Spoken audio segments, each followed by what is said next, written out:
मी माझे मावळो सर्व, तू तुझे उगवो आता. मी तू पण जगन्नाथा, होवो एकचितत्वता. देवभक्त असे द्वैत, अद्वयत्व न खंडिता. दाखवी देवदेवेशा, प्रार्थना ही तुला आता. सद्गुरुनाथ महाराज की जय. अपरेचं कार्य हे पण खूप मोठ्या प्रकारे समजून घ्यावं लागतं, कारण हे सगळा शक्तीचा प्रत्यय लक्षात ठेवा. रामदास स्वामीने एका शब्दात सांगितलेले, शक्तीचा प्रत्यय घ्यावा. प्रत्यय म्हणजे बघितल्याशिवाय कसा मिळेल प्रत्यय, अशासाठी असो. म्हणून अपूर्णासी कैसे पूर्णत्व ते साधे, जाणून असावे मानव जन्मी. हा, आता इथं खरी दृष्टी तयार होते, कारण ज्ञान आलेलं आहे आणि या सगळ्या योनी विशिष्ट पद्धतीतनं स्पष्ट अहंकारातनं मी बघतोय आणि हे सगळं अपूर्ण आहे हे पण मला कळलेलं आहे. मग हे पूर्णत्व कसं प्राप्त होईल, यासाठी मला पूर्णत्व आता यायला पाहिजे ना.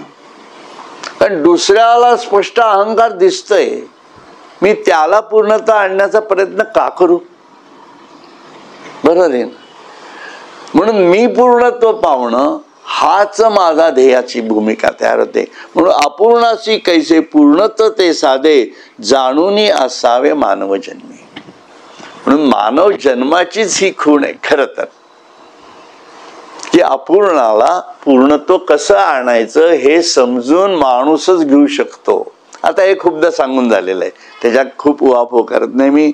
जडातून स्फुरे प्राणतत्व सरे, प्राणाची आकारी पेशी सया. बरोबर आहे. म्हणून जडतातनं म्हणून पृथ्वी तत्वातनं तो प्राण बाहेर येतोय. आता हे सर्व तुम्हाला पाठ आहे जवळजवळ, आहे की नाही. हे तुम्हीच खरं हरिपाठ लिहायला पाहिजे होता, अशी परिस्थिती आहे. मी काय एक्सप्लेन करतोय, यांनी तर केवढं एक्सप्लेन केलंय, आहे की नाही.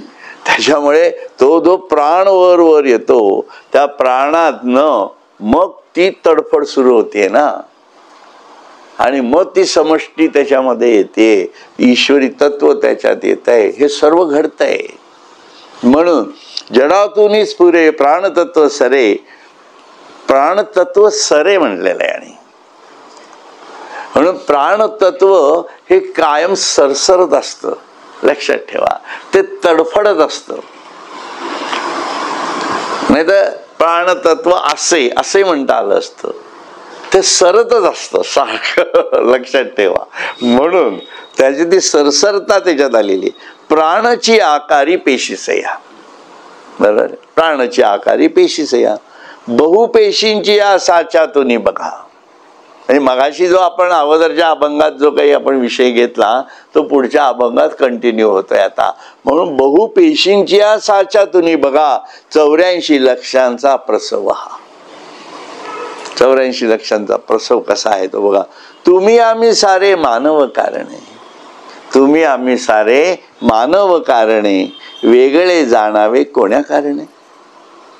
इथं अहंकार पूर्ण जाणं अपेक्षित आहे, लक्षात ठेवा. आपण जे आपल्याला वेगळं समजतं ना, मी माणूस म्हणून मला अधिकार आहे सर्वांवर हे करण्याचा, कोणालाही मारायला, कोणालाही जगातल्या, मी शोध लावला मग लागलीच हे त्याच्या मागे लागायचं, किंवा विविध जीवजंतूंना आपल्यासाठी उपयोगी करायचं, कुत्री पाळायची, त्यांच्याबरोबर आपणही हिंडायचं. हे सगळे जे कार्यक्रम आहेत आपले, पशु पक्षी सांभाळणं, नंतर विविध योनींना आपल्या उपयोगासाठी वापरणं आणि त्यांची देखभाल न करता असे लोक आहेत.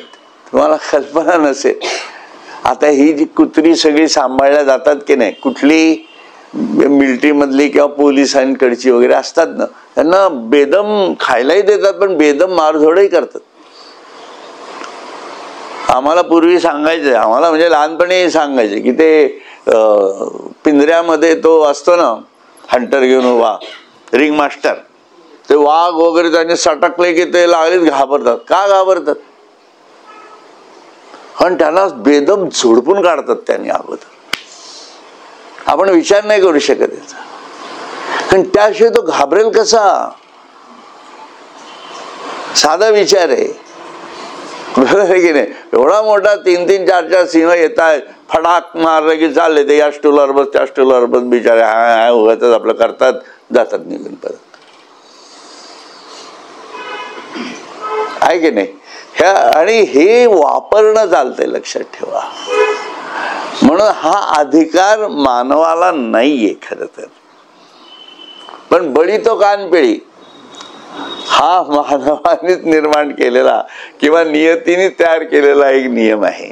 आणि शेवटी प्रत्येकाच्या प्राणाची तडफड आहे ना. आपण आपल्या प्राणाला वाचवायचा प्रयत्न करणार, पशु त्यांच्या प्राणाला वाचवायचा प्रयत्न करणार. पण जो बलवान आहे तो मात्र त्याचंच सगळं आहे. बलवान याचा अर्थ अहंकाराने बलवान, शरीराने नाही. म्हणजे एवढा मोठा बलवान हत्ती नुसता वरती डोक्यावर माऊस बांधला की केव केव करत चालत राहतो, बरोबर आहे. खायला न मिळालं तरी सुद्धा सोंडा वर करून नमस्कार करत बसतो वेड्यासारखा. हो, आम्ही मध्ये गेलो तर कुर्गला गेलो, तिथं असंच एक पार्क आहे, सगळे असे 50-60 हत्ती आहेत.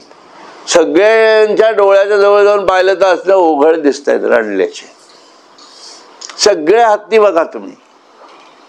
आणि इकडं वारेमाप पैसे घेतात, खायला पण घालत नाही. एवढे भुकेलेले कशासाठी ठेवायचं? तुम्हाला पैसे कमवायचे म्हणून, बरोबर आहे की नाही? आणि त्यांच्या जीवावर, प्राण्यांच्या जीवावर, हे कसं झालं गणित? म्हणून म्हणताय तुम्ही आम्ही सारे मानव कारणे, वेगळे जाणावे कोण्या कारणे.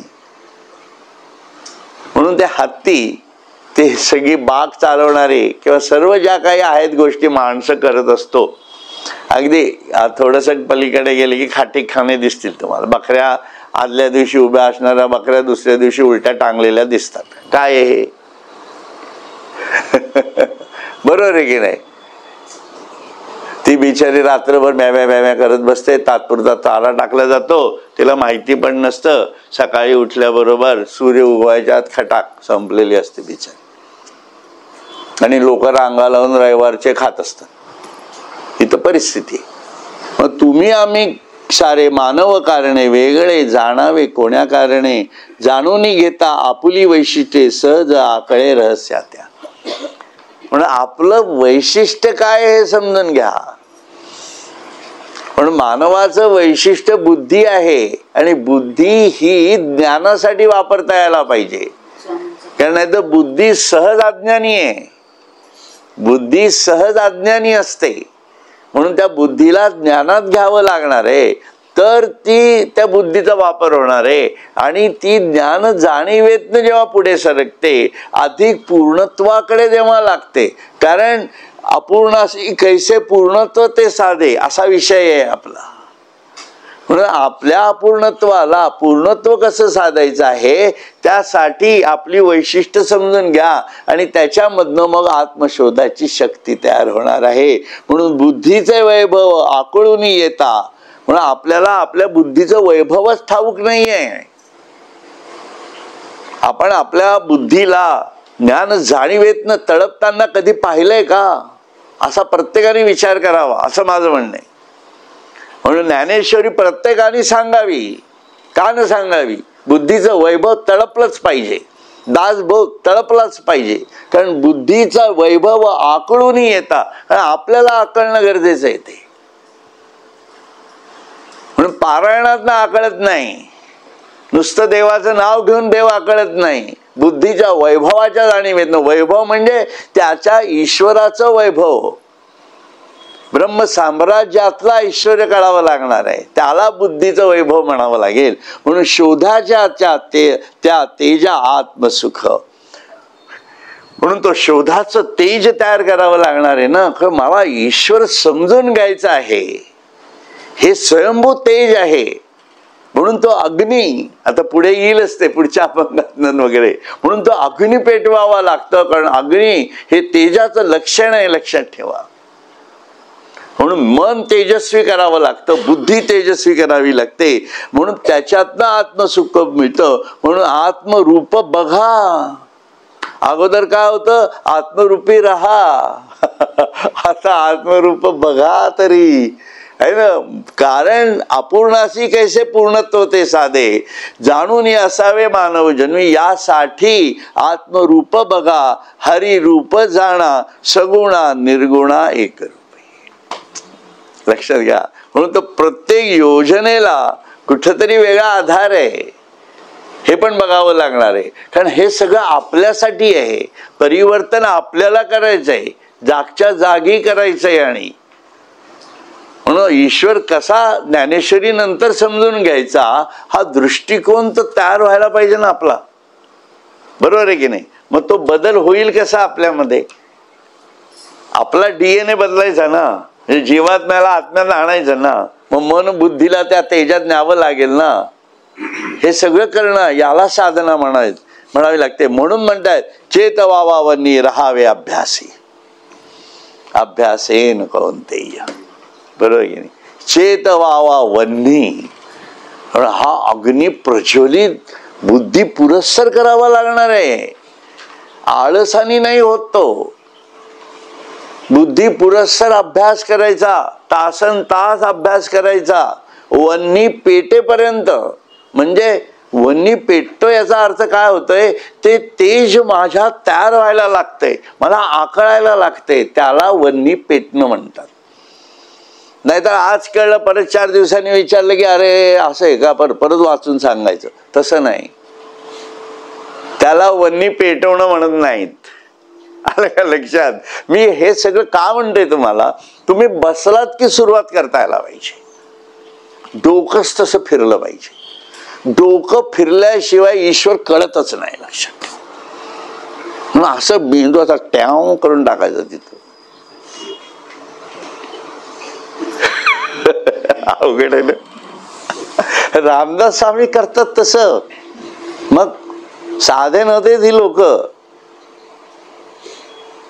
त्यामुळे हे खूप महत्वाचं आहे, लक्षात घ्या. म्हणून चेतवावा वन्नी राहावे अभ्यासी. आपण राहिलो का अभ्यासी? काय फडणीस का राहिला का अभ्यासी?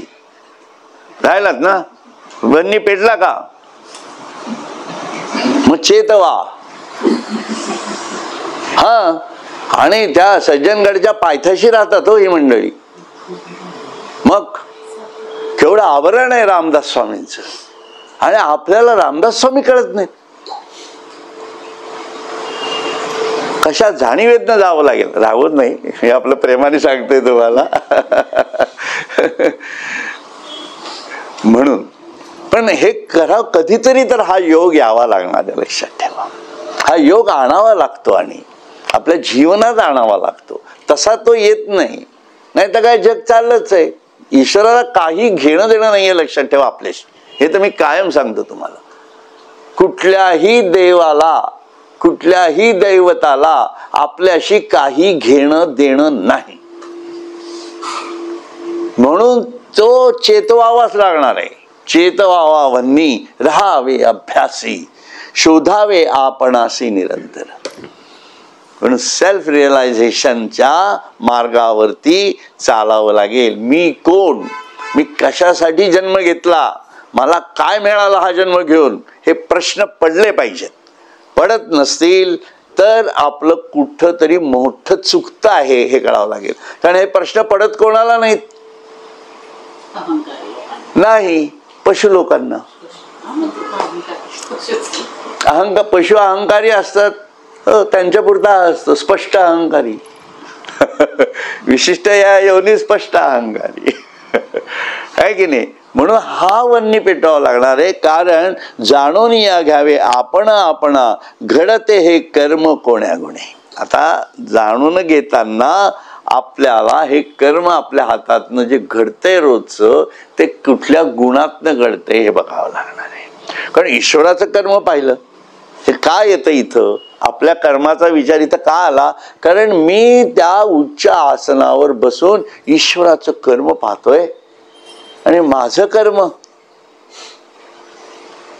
माझ्या कर्माकडे नको का बघायला, माझ्या कर्माकडे बघतो. म्हणून घडते हे कर्म कोण्या गुणे सत्व रज तम त्रिगुण हे सार. म्हणून माझ्यातला सत्व रज तम त्रिगुण हे सार माझ्या कर्माचं सार आहे. देह बुद्धीचे ते वर्म निस्संदेह. कारण मी माझं कर्म देहबुद्धीतनं करतो आहे निस्संदेह. करता म्हणून या वाडे अहंकार. आता हे कायच्यावर काय बोलायचं हे तर सतत त्याने अनुभव आहे. आता आपल्या अनुभवाच्या खुणा सुरू होतात. आतापर्यंत ईश्वराच्या संतांच्या अनुभवाच्या खुणा झाल्या आणि कसं बघावं त्या पूर्णत्वाकडे कसं जायचं. पण आता you find your on level status. तुझा काय स्टेटस आहे, तुझी स्थिती काय आहे ते समजून घे. म्हणून करता म्हणून या वाडे अहंकार सारा सार विचार बुद्धीतून.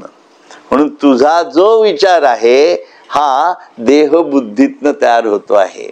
म्हणून तुझ्या सर्व कर्मांना त्रिगुण हा आधार आहे, त्रिगुणांचा आधार आहे. ज्ञेय जाणण्या करीतो व्यवहार ज्ञाता हो निया मायेसी जाण. म्हणून आपण जो सगळा देहबुद्धीतनं व्यवहार करत असतो तो कशासाठी करतो, काहीतरी समजून घेण्यासाठीच करतो ना. कुठलीही गोष्ट कर्म करताना आपण व्यावहारिक कर्म जर आपली धरली सकाळपासून ते संध्याकाळपर्यंतची ते काहीतरी जाणून घेण्यासाठीच करतो ना. की भात कसा करायचा, पोळ्या कशा करायच्या हे जाणून घेऊन त्याप्रमाणे योजना करून त्यातनंच आपला व्यवहार होतो. समोरचा माणूस आला त्याच्याशी कसं वागायचं हा व्यवहार सुद्धा आपला त्याला समजून घेण्याचाच असतो. पण मग त्याला ऑलरेडी आपण प्रिज्युडिसने समजून घेतलेलं असतं स्मृतीतनं, आहे की नाही. मग त्याची ती स्मृती आपल्या देहबुद्धीत असते. मग त्या देहबुद्धीच्या जाणीवेतनं आपण त्याला रिस्पॉन्ड करतो. हसायचं का नाही हसायचं, नमस्कार करायचा का नाही करायचा, बरोबर आहे की नाही. तुम्ही या आमच्या घरी म्हणायचं का नाही म्हणायचं, हे सगळं गणित आहेत त्याच्यामध्ये बसलेली. म्हणजे काय झालं, ज्ञाता होऊन या मायेसेसी जाणं. मग आपण काय जाणलं जातं, हे मायेचं स्वरूपच जाणलं जातं. आसक्तीचं कारण सुख दुःख भोग. आसक्तीचं कारण सुख. आज जे एकाने काहीतरी ते लिव्हिओनमेशवरती एक लेख पाठवलेला आहे, मोठा आहे, ज्येष्ठ नागरिकांचा वगैरे, बरोबर आहे ना. काय त्या लेखाला काय लॉजिक आहे, अज्ञानानेच भारलेलं सगळं. अरे तुम्ही ज्येष्ठ म्हणता पण स्वतःची आसक्ती जर कुठलीच घालवत नसाल आणि ते जर तुम्ही तुमच्या मुलांसमोर तसं जर उदाहरण ठेवलं असेल तर मुलं तुमची तेच करणार ना. अजूनही काय त्या ज्येष्ठांना फार काय समजलंय असं काही आहे का. ते इकडं वडापाव चहा पाणी मिठे आपल्या एकमेकाच्या भेटी गाठी मित्रांमध्ये हुर्रे करत हिंडत राहणार. मुलांसमोर काय मुलांना काय तुम्ही दोष देणार. आणि श्रीमंत लोकांचे कार्यक्रम येतात सगळ्या, असं काही नाहीये. म्हणजे ज्यांना ज्ञान आहे, कमवलेलं आहे भरपूर, तीच लोक अशी वागतात आणि तेच म्हणतात आपला समाज बिघडलाय म्हणून. अरे कोण जबाबदार समाज बिघडायला, तुम्हीच ना. का देवाने बिघडवलाय समाज? समाज कोणी बिघडवला? आपल्या पितरांनीच बिघडवला, ज्यांची श्राद्ध घालतो सध्या. समाज कोणी बिघडवला हा विचार करता यायला पाहिजे ना आपल्याला. अगदी डायरेक्ट आपल्या नसतील पण त्या त्या पिढीतल्या त्या त्या लोकांनी चुकीच्या विचारसरणीतनं सर्व कार्यक्रम केले ना. सावरकरांना विरोध कोणी केला, नेहरूंना मतं कोणी दिली, देशद्रोह्यांना आधार कोणी दिला, आपल्याच पिढीतल्या त्या पिढीतल्या लोकांनीच दिला ना. देशाची दुर्दशा कोणी केली होती, आता जरा बरी असं म्हणायची वेळ आहे, बरी आहे एवढंच म्हणतो मी, अजून बरंच जायचंय पुढे. परंतु म्हणून ही आपल्या पिढीची जबाबदारी आहे. मग आपल्या पिढीला तो अँगल येता यायला पाहिजे ना. म्हणून प्रकृती फिरवत असते सगळं. म्हणजे मी त्या पिढीलाही खूप दोष देतो असंही समजू नका. त्यांनी बुद्धी चालवली नाही, बरोबर. बुद्धी का चालली नाही? कारण त्याला कारण तो काळच तसा होता, बरोबर आहे की नाही. तर काळच तसा होता. त्यांना खायला प्यायला नाही ते काय करणार बिचारे. मागे सोटा घेऊन कोणी इंग्रज उभा असेल तर त्यांना बिचारांना त्याचं ऐकावं लागणार. प्रत्येक जण काय अगदी भगतसिंग होणार नाही या जगातला, किंवा प्रत्येक माणूस काही सावरकर होऊ शकत नाही, किंवा प्रत्येक माणूस काही तानाजी मालुसरे होऊ शकत नाही. मग त्या काळामध्ये त्या लोकांना ते करावं लागलं, नाईलाज आहे की नाही. म्हणून ती परिस्थिती काळ शिकवत असतो, समाजाला सुद्धा काळ शिकवतोय, लक्षात ठेवा. हे कळावं लागणार आहे. म्हणून आपल्या हातात काही नाही हे पहिलं कळावं लागतं. पण तरीही करावं लागतं, कारण त्याच्या शोधाकडे जाण्यासाठी त्या बुद्धीनं हे समजून घ्यावं लागतं हे सगळं काय चाललंय. हे समजून घेणं सुद्धा एक प्रकारे बौद्धिक तेज असतं. असो, पण त्यात शिरत नाही जास्त मी. म्हणून आसक्तीचं कारण सुख दुःख भोग. म्हणून वैयक्तिक जाणीवेमधले आहे जे आपली सुख दुःख आहेत ते आसक्तीतनंच आलेले असतात. ते चांगली आसक्ती असो का वाईट आसक्ती असतो. आसक्ती चांगली कुठली म्हणायची, वाईट कुठली म्हणायची हे कळावं लागतं.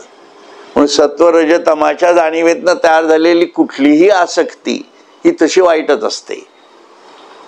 म्हणून सत्व रज तमाच्या पलीकडे जाऊन ईश्वर शोधाची आसक्ती ठेवली तरच ती टिकू शकते. तिला काही बंध राहत नाही, मग तिथं कर्मबंध लागत नाही. म्हणून ईश्वरासाठी शोधावे आपण अशी निरंतर त्याचा शोध घेतोय आपण, पण तिथं आसक्तीचा कर्मबंध लागत नाही हे कळावं लागेल. अज्ञान हे घडवे अनुताप. आसक्तीचं कारण सुख दुःख भोग, अज्ञान हे घडवे अनुताप. म्हणून आसक्तीतनं अनुताप तयार होतो आहे, पण तो अज्ञानी आहे. अनुताप सुद्धा अज्ञानी आहे. आलं का लक्षात. म्हणून त्या अनुतापातनं बाहेर पडणं म्हणजे सुख दुःखातनं बाहेर पडणं. कारण आपण विरोधात जाऊ शकत नाही होत. सुख दुःख अनुताप याचा अर्थ काय होतो. अर्जुनाला कौरवांच्या विरुद्ध जाता येत नव्हतं म्हणून तो विषादात गेला, त्याला अनुताप झाला.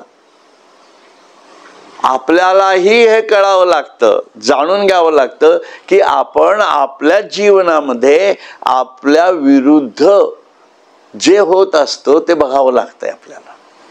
त्याचा अनुताप आहे, लक्षात ठेवा. मग हा अनुताप का, त्याचा शोध घ्यावा लागतो. मग तिथं कळतं की देवा हा अनुताप, हे दुःख मला का दिलंस. मग ते प्रारब्ध संचित क्रिया, ठीक आहे मी भोगून पूर्ण करीन, परंतु याच्यामध्ये तुझा शोध हा मी सोडणार नाही, कारण तो कर्मबंधाच्या पलीकडे. ईश्वराचा शोध त्रिगुणाच्या पलीकडे जाण्यातच आहे. म्हणजे बुद्धी त्रिगुणाच्या पलीकडे जाते, लक्षात ठेवा. पहिली बुद्धी त्रिगुणाच्या पलीकडे जाते. म्हणून बुद्धी ही विचार, थोडक्यात हा माणसाच्या प्रगतीचा अग्रदूत असतो असं योगी अरविंद म्हणतात. म्हणून विचार अग्रदूत आहे, बाकी कोणी अग्रदूत नाहीये आपल्यातला. म्हणून विचारांनी वेध घेता यावा लागतो. तस्मात विचार करावा, देव कोण तो ओळखावा, आपुला आपण शोध घ्यावा, अंतर्यामी निरंतर चेतवावावन्नी राहावे, अभ्यासी शोधावे आपणासी निरंतर. म्हणून स्वरूप ते जाणा, स्वरूप ते बघा, जीवात्म्या कारण कर्मबंध आहे की नाही. म्हणून शेवटी स्वरूपावरती आलंय आता. म्हणून तुला ओळख. आतापर्यंत विश्वस्वरूप झालं, स्वरूप झालं, ते सगळं झालं, पण आता तू कॉन्सन्ट्रेट कर स्वतःवरती अंतर्यामी. आणि म्हणून वाडेकराजी तुमचं अनुताप तीर्थी सहजी असावे. अनुताप तीर्थी सहजी असावे. म्हणून मला सातत्याने माझा अहंकार कमी करूनच मी सहजपणे मला जगता यायला पाहिजे की नाही बाबा मला ईश्वर कळत नाहीये, मला ईश्वर समजून घ्यायचा आहे, मला त्याशिवाय चैन पडत नाहीये. कारण माझा वेळ मी किती वाया घालवतो आहे, पण मला ईश्वर समजून घ्यायला पाहिजे असा अनुतापच होत नाहीये. नसेल पण ती फेज आपण सोडून दिली. आता तो होतोय असं समजा. तो अनुताप होतोय असं समजा. म्हणून प्रत्येक क्षणाला मला ईश्वरा संबंधीचा अनुताप होतो आहे असं समजा. अनुताप तीर्थी सहजी असावे. म्हणून ईश्वर शोध ही भूमिका सातत्याने अंतरंगातनं फिरावी लागेल. जळी स्थळी काष्ठी असावे शुद्ध मनोमय. कारण ही मानसिकता, ही चित्ताचा स्तर त्या शुद्ध जाणीवेत आपोआप जातो. तुम्ही चित्त शुद्ध करायचं म्हणजे त्याच्यावर कुठल्या तरी याची फवारणी करायची आणि मग चित्त शुद्ध होणार किंवा तुरटी फिरवायची वगैरे असं काही नसतं. अनुताप झाला. ते मुळामुठामध्ये ते येतात ना, ते पर्ण जलपर्णी त्या कशा काढाव्या लागतात ना, तसं काही नसतं इथं. म्हणून चित्तशुद्धी ही दोन मार्गाने होत असते. एक मार्ग आहे अनुताप होणं, घळघळून अश्रू पडायला पाहिजे, देवासाठी रडता यायला पाहिजे. लक्षात ठेवा, देवासमोर बसून रडा असं रामकृष्ण परमहंस सांगतात. मी काय सांगायचं त्याच्यामध्ये, रोज तासभर तरी देवाच्या तिथं असं बसून राहावं आणि रडावं, काहीही प्रॉब्लेम नाही. लक्षात ठेवा, कोणी अडवते का आपल्याला? आपल्या घरात जर आपल्याला कोणी अडवत असेल तर ते घर आपलं नाही असं समजा. मी ते इतका स्पष्ट विचारायचं आहे. देवासाठी रडता यायला पाहिजे. लोकांना काय वाटतं हा विषय नाही आहे. लोकांसाठी काय रडतोय काय आपण? अहो मी देवासाठी रडतोय. माझे अश्रू देवासाठी वाहत आहेत. कोणी माणूस गेला, माझा नातेवाईक मेला म्हणून मी रडतोय असं काही नाही आहे. मला ईश्वर भेटत नाही म्हणून मी रडतोय. मी इतके वर्ष पूजा करतोय त्या हनुमंताची आणि मला भेटत नाही हनुमंत, त्याचा तो अनुताप आहे. लक्षात ठेवा. म्हणून हे रडता यावं लागतं, देवासाठी रडता यावं लागतं. हा एक शुद्ध मनाचा भाग आहे. दुसरा भाग जो तयार होतो तो कर्मातनं होतो. आणि या शुद्ध मनातनं जेव्हा शुद्ध कर्म घडायला लागतं तर कर्मात शुद्धी सांगितलेली चित्ताची. म्हणून जो माणूस कर्मी असतो ना, तो अहंकारी जर नसेल तर त्याचं चित्त शुद्ध होतं. कर्मातनं, म्हणून सतत कर्मी नसावं हे तितकंच खरंय. तो रजोगुणाचा अतिरेक होतो, त्यातनं अहंकार येतो. परंतु कर्मातनं चित्तशुद्धी, तुम्ही साधा विचार करा. आता प्रत्येकाला विविध प्रकारची कामं आपली आहेत दिलेली, तर तुम्ही ती कर्म त्यातनं काय तुम्हाला प्राप्त होणार आहे का? पण ती मनोभावे केली आणि त्यात तुम्हाला एक प्रकारची एक विशिष्ट स्थिती म्हणा, विशिष्ट त्यात यश मिळालं की तुमचं चित्त ऑटोमॅटिक शुद्ध झालेलं असतं. त्यावेळेला हा अनुभव घ्यावा प्रत्येकाने. जे काही ईश्वरी कार्य म्हणून आपण करत असतो अध्यात्म क्षेत्रामध्ये, ते जर आपण मनोभावे केलं, ते जे कार्य असतं की नाही, आता समजा वेबसाईट समिती आहे, मग त्याचं काय आता पुढे करायचंय, कसं चालायचंय, त्याचं कशी मॅनेज झालेली आहे, याचं पुढचं काय, हे आपण जेव्हा पूर्ण करून ते पूर्णत्वाच नेतो. ग्रंथाच्या बाबतीत आहे, समर्पणाच्या बाबतीत आहे, या सगळ्या गोष्टी. आणि याचा अनुभव आपण घेतलेला आहे. मी हे काय आत्ता सांगते असं नाही, आपले 8 ग्रंथ, आपल्या प्रत्येक ग्रंथाच्या वेळा हे अनुभव घेतलेत आपण.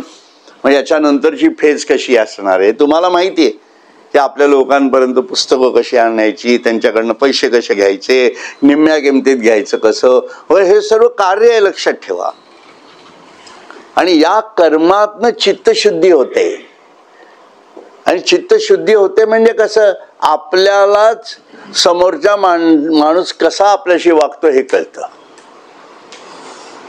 नाही तर दुसरा कुठला विषय आहे आपल्याकडे, बरोबर आहे की नाही. मी जेव्हा आमच्या मुलाला म्हणतो, हे सगळं आपलं दाखवलं की असं असं आपण टार्गेट ठेवलंय, मी त्याला म्हणलं तू किती देणार रे, तेव्हा ती जी रिॲक्शन येते ना, ती रिॲक्शन मला बरंच काही सांगून जाते, आहे की नाही. आणि त्याच्यातनं मला योग्य अशी रिॲक्शन आली तर माझ्या चित्ताला आनंद होणार, त्यातनंही चित्त शुद्ध होणार, लक्षात ठेवा. म्हणून हा चित्तशुद्धीच्या कर्म जाणीवेचा विचार आहे. तरी इथं थोडी अपेक्षा आहे की नाही, पण अशा काय अपेक्षाने त्यांनी द्यावं काहीतरी, इच्छा आहे, सरळ गणित आहे, जरी ईश्वरासाठी असलं तरी माझी इच्छा आली ना, आहे की नाही. म्हणून काही कर्म आपल्या साधनेच्या जाणीवेतनं आपल्या कर्माला त्या आकारात आणावं लागतं, त्यातनं चित्तशुद्धी परत. म्हणून कर्मात चित्तशुद्धी होतेच होते, लक्षात ठेवा. तुम्ही धडपडून काम केलं ना, सत्संगाचं का असे ना, पण ते जर काम केलं तुम्ही, दिवसभर आपले कार्यक्रम झाले, गुरुपौर्णिमेचे झाले, हे झाले, तुमची चित्तशुद्धी झालेली असतेच, लक्षात ठेवा. तेव्हा जो काही तुम्ही झोपून दुसऱ्या दिवशी पडसाद बघता ग्रुपवर उठून, ती तुमच्या चित्ताच्या शुद्धीचा परिणाम असतो, लक्षात ठेवा. पण ते काय, त्या शुद्धीमध्ये एक जी स्थिरता लागते यावी, सातत्याने यावी लागते, त्यासाठी बौद्धिक सातत्य सतत लावावं लागतं. म्हणून राहावे अभ्यासी निरंतर, असं म्हणावं लागतं. त्यासाठी म्हणतात, म्हणून असावे शुद्ध मनोमयी, मनोमयी गती असे तन्मात्रांशी, स्वरूप अभ्यासे अहर्निशी. आता बघा, मनाची गती कुठे आहे, असे तन्मात्राशी. म्हणून आपण मन आपलं कसं फिरतं सारखं, शब्द स्पर्श रूप रस गंध या तन्मात्रातनं फिरत आहे आणि त्याला गती मिळते, मनाला गती त्याच्यातनं येते, बरोबर आहे की नाही. तुम्हाला इथं काही टोचलं की लागलीच आपण डोळ्यांनी पाहणार, हाताने झटकणार, दूर करणार, मग गती आली ना, ती मनाला गती आली. एक स्पर्श मनाला शरीरासहज जडत्वाला गती देतोय, विचार करायला पाहिजे या गोष्टीचा, बरोबर आहे ना. जडत्वाला गती देतोय. म्हणून समोर बस चाललेली आहे आणि ती बस मला आता थांबली आणि ती निघायच्या आत मला तिथं पोहोचायचंय, या एका रूपाच्या जाणीवेतनं समोर दिसणारी घटना अख्ख्या जडत्वाला फिरवते, माणूस पळायला लागतो. कोण पळवतं, मनोमय गती. ही मनोमय गती आहे, पण तिचा वापर करता यावा लागतो अध्यात्मासाठी. हे सगळं कशासाठी करायचं, अभ्यासायचं. आपल्याला या मनाच्या गतीचा अभ्यास करून ते गती सूक्ष्मात कशी चालते हे कळावं लागणार आहे. कारण अनुताप झालेला आहे, मग अनुतापातनं मनाला कुठली गती प्राप्त व्हायला पाहिजे, लक्षात येते का. म्हणून अनुताप तीर्थी म्हणले म्हणजे पवित्र सात्विकतेत मी गेलेलो आहे. म्हणून सात्विकतेची गती काय आहे, ज्ञान जाणीव ही सात्विकतेची गती आहे, लक्षात ठेवा. म्हणून त्याचा वापर करून बुद्धीचा भूमिकेतनं अभ्यास करावा. कारण मन आणि बुद्धी एकाच जाणीवेतलेत आणि मनाला गती प्राप्ती झालेली आहे, पण शरीरही गती घेऊ शकणार आहे. म्हणून मी कुठल्या ग्रंथाचा अभ्यास करायचा आहे हे मला बसून ठरवता यायला पाहिजे, किंवा आता माझा अभ्यास झालेला आहे तर मला बसून ध्यानाला बसता यायला पाहिजे, मग काहीतरी लेखन करता यायला पाहिजे. ही सगळी मनोमय गती आहे, लक्षात ठेवा. आणि याला तुमचा अनुतापातनं मन तयार होतं, मनातनं मन तयार झालेलं असतं, तर तयार झालेल्या मनाला कसं वापरायचं हे तर आपल्या हातात नाही का. हातात म्हणजे कोणाच्या हातात, विचारात, विचारांच्या हातात. विचारांच्या हातात म्हणजे बुद्धीच्या हातात. म्हणून विचार अग्रदूत, म्हणून त्याला ईश्वराकडे घेऊन जायचंय ना. विचाराने ईश्वरत्वाशी सतत अनुसंधान साधलं की मनोमय गती असे तन्मात्राशी स्वरूपाभ्यासे अहर्निशी. म्हणून स्वरूपाचा अभ्यास, आपल्या आत्मस्वरूपाचा अभ्यास या मनाच्या गतीतनं करावा लागणार आहे. त्यासाठी अनुताप व्हावा लागणार आहे. म्हणून म्हणताय ते मूळ तो अग्नी तेजे फाकवून. आता ते सगळं आलं परत. मूळ अग्नी, जो मूळ अग्नी आपल्या याच्यात बसलेला आहे, तो मूळ अग्नी वन्नी तो चेत व्हावा. तसं आहे तो मूळ तो अग्नी तेजे फाकवून. अग्नी म्हणजे काड्यापेटीने पेटवायचा विषय नाहीये, लक्षात ठेवा. नाही तर तुम्हाला वाटेल की मेणबत्ती लावून बसायचं तव्याखाली आणि आपण तव्यावर बसायचं. तसं काही नाहीये प्रकरण, हे लक्षात ठेवा. म्हणून मूळ तो अग्नी हा बुद्धिक जाणीवेतनं पेटवावा लागणार आहे. हो, नाहीतर ते वेगळं. म्हणजे काही अग्नीचा अर्थ काय आहे. म्हणून पंचतन्मा म्हणून अगोदरच्या याच्यात झालं ना ते आपलं, नाही झालं. हा, इथंच येते मनोमय गती असे तन्मात्राची स्वरूप अभ्यासे अहर्निशी. मग स्वरूपाचा अभ्यास कशा मनाने करणार आणि बुद्धीने करणार.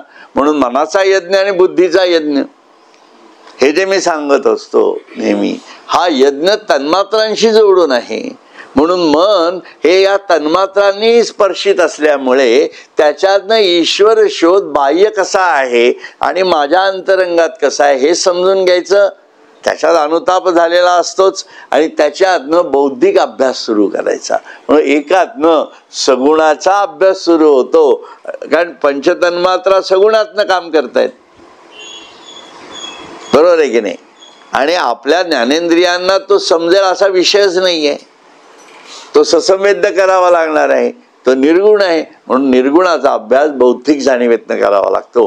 म्हणून मनाचा यज्ञ आणि बुद्धीचा यज्ञ पेटवणं, याला मूळ तो अग्नी तेजे फाकवून. आणि तो फाकवायचा आहे, लक्षात ठेवा. फाकवायचा आहे म्हणजे ज्ञानाचा विस्तार करायचा आहे. सातत्याने ज्ञान हा विकसित जाणीवेतनं पुढे जावं लागणार आहे. म्हणून मूळ तो अग्नी तेजे फाकवूनी. आणि फाकवण्यामध्ये काय शब्दरचना आहे याचा जर तुम्ही खोलात अर्थ घेतलात ना, तर फाकवण्यामध्ये इच्छेची जाणीव आहे. कुठली गोष्ट फाकवल्या जाते तेव्हा there is a force behind it. पसरणं वेगळं आणि फाकवणं वेगळं. बरोबर आहे की नाही. सूर्यप्रकाश फाकला आहे असं म्हणतो आपण. म्हणजे काय, तो त्याच्या शक्तीनिशी पसरलेला आहे.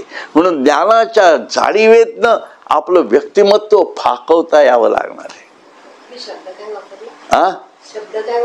फाकवणे, पसरवणे, फोर्स. म्हणून मूळ तो अग्नी तेजे फाकवूनी. म्हणून त्या ज्ञान तेजानी स्वयंभू शक्तीनी, व ज्ञानाची स्वयंभू शक्ती आहे, लक्षात ठेवा. त्या शक्तीनी व्यक्तिमत्व फाकवल्या जावं लागणार. फाकणं असं त्याचा अर्थ यावा लागेल. नाही तर एरवीला कसं पसरल्या जातं, त्याच्या लुळे पांगळेपणा आहे पसरण्यात. माणूस कसा पसरलाय. बरोबर आहे की नाही. तसं आहे. म्हणून फाकवणे ही भूमिका फार महत्वाची आहे. आणि तो कसा फाकतो परत, भुजंग होणे शब्द. आणि हे माझे नाही आहेत, पूर्वीपासून भुजंग अग्नी हा शब्द पूर्वीपासूनच आहे. पण तो अर्थ तसा का, भुजंग स्वरूपच का. कारण भुजंग म्हटलं की ती डरकाळीच आहे एक प्रकारे. वाघाने फोडलेली डरकाळी जशी फाकते आहे की नाही. आणि भुजंगामध्ये एक प्रकारचं जे असं फणा काढून उभं राहण्याची जी प्रक्रिया आहे आणि आजूबाजूला येणाऱ्या सर्व आसक्तींना दंश करून नाहीस करण्याची ताकद आहे.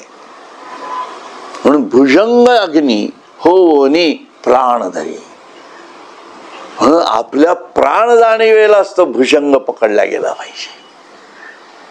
म्हणून मी ब्रह्म आहे आणि सर्वम खलविदम ब्रह्म या ज्ञान जाणीवेचा अग्नी चेतवून त्याने भुजंगाची भूमिका तयार करावी लागणार आहे. हे सर्व एक प्रकारे आपल्यातल्या शक्तीचा प्रत्यय लक्षात ठेवा. म्हणून ही कुंडलिनी शक्ती सुद्धा आपण म्हणू शकता एक प्रकारे, कारण ती त्याच जाणीवेतनं सरकते. भुजंग हो आणि प्राणधरी स्वस्थ त्या समानी रुद्र तो आधारी. म्हणून या सर्व भूमिका त्रिगुणापर्यंतच आहेत. म्हणून भुजंग जो आहे हा त्रिगुणापर्यंत सत्व रज तमात कार्य करणारी माझी ज्ञान जाणीव आहे. कारण मी तिथं बसून हे सगळं ऑब्झर्व करतोय है ना. आणि ते ज्ञान घेतल्यानंतर मी साधना करतो आहे. म्हणजे मी कुठं बसलो आहे, मी रुद्र जाणीवेत बसलेलो आहे. समानी रुद्र त्या समानी. म्हणून त्या अंतःकरण चतुष्टयाच्या समान अशा स्थितीमध्ये माझ्यातल्या ज्ञान जाणीवा मी विस्फारत जातो आहे. प्रत्येक क्षणात ज्ञान घेत जात आहे. माझ्या मनाचा यज्ञ करतो आहे, माझ्या बुद्धीचा यज्ञ करतो आहे. आणि तो भुजंग माझ्या प्रत्येक जाणीवेत मी पाहतो आहे. आणि हे कसं पाहतोय, स्वस्थ त्या समानी. लक्षात, रुद्र तो आधारी. तिथं कोण आधार आहे, रुद्र. तिथं माझ्यातला हनुमंत हा जागा झालेला आहे. लक्षात ठेवा, त्याचा आधार आहे. रुद्र तो आधारी वैराग्य असे ती सहज सिद्धी. वैराग्य हे सहजपणे यावं लागणार आहे. हे असं उगाच तुम्ही आता वैराग्य घेतोय वगैरे, संन्यास घेतोय, वैराग्य घेतोय वगैरे असं नाही. ती सहज अवस्था प्राप्त होते अशासाठी. म्हणून आणि ज्या लोकांची अशी सहज अवस्था प्राप्त होते ते खरे वैरागी असतात. मग त्यांना रिटर्न व्हायचा विषय नसतो. म्हणून गृहस्थाश्रमामध्ये खूप मस्त योजना असते सगळी. कारण याच्यामध्ये गृहस्थाश्रमामध्ये वैराग्य येतं, पण त्या स्थितीत राहूनच वैराग्य स्थिर करावं लागतं. नाही तर काय होतं, बाकीच्या वैराग्याच्या भूमिकेमध्ये आपल्याला सोडून देण्याची प्रक्रिया सुरू होते. तुमचे नातेवाईक सोडून द्या, तुमचं घरदार सोडून द्या, अशी होते. म्हणून त्यासाठी हा भुजंग अग्नी जो तयार होतो त्याची वैराग्याची खूण काय आहे की मी ब्रह्म आहे हेच तू ओळखून साधना कर. म्हणून त्या साधनेचं गती, मनोमय गती जी आहे ती त्या जाणीवेशीच कायम जोडावी लागणार आहे. म्हणून मनाची ओळख आणि बुद्धीची ओळख एकाच संकल्पात जाते. हे जे मी म्हणतो त्याचं कारणच तेच आहे. कारण माझी ओळखच मी विसरणं. मी माझी ऐसी आठवण विसरले जयाचे मन, तो संन्यासी जाण निरंतर. म्हणून तो संन्यस्त वृत्ती म्हणजे वैराग्य वृत्ती एक प्रकारे ही त्याच्यातनं तयार होते त्याची. आणि वैराग्य असे ती सहज सिद्धी. सहज सिद्धी ते सोहम सिद्धे चाले, विवेक विचारे कालाग्नी जाणे. म्हणून याच्यातनं ऑटोमॅटिक मी ब्रह्म आहे या सिद्धीतनं चालतो. आणि विवेकाचा विचार जिथं सुरू होतो, कुठला विवेक होतो, खरं मी ब्रह्म आहे म्हणून आत्मानात्म विवेक तयार होतो. आणि त्याला कालाग्नी जाणते, कारण तो कालातीत अवस्थेत जातो. आत्मानात्म विवेक तयार होण्यासाठी काळाची रचनात्मक भूमिका आपल्या स्वरूपासह विश्वरूपासह समजायला लागते. म्हणून कालाग्नी जाणे, काल जाणीवे ते ब्रह्म हे फुलावे. म्हणून काल जाणीवेतनं संपूर्ण विश्वरचना कशी झाली आहे. अर्जुनाची ब्रह्म कसं फुललं, काल जाणीवेतनंच फुललं ना. काल जाणीवे ते ब्रह्म हे फुलावे, ब्रह्म जाणीवे तू गुरुपुत्र व्हावे. म्हणून या ब्रह्म जाणीवेत गेल्याशिवाय आपण ईश्वराचे पुत्र होत नाही, गुरुचे पुत्र होत नाही. म्हणून तिथं कळणार आहे आपल्याला गुरु तेची ब्रह्म, साक्षात परब्रह्म, सगुण निर्गुण एक जाणे. म्हणून गुरु हेच ब्रह्म कसं आहे हे समजून घ्यायचं असेल तर काळाग्नीपर्यंत पोचतं व्हावं लागणार आहे आणि गुरुपुत्र व्हावं लागणार आहे. या 5 महत्वाच्या भूमिका आपण आज संपवलेल्या आहेत. पुढच्या वेळेला आपण पुढचा विषय घेऊयात. हरिओम तत्सत. हरिओम तत्सत. हरिओम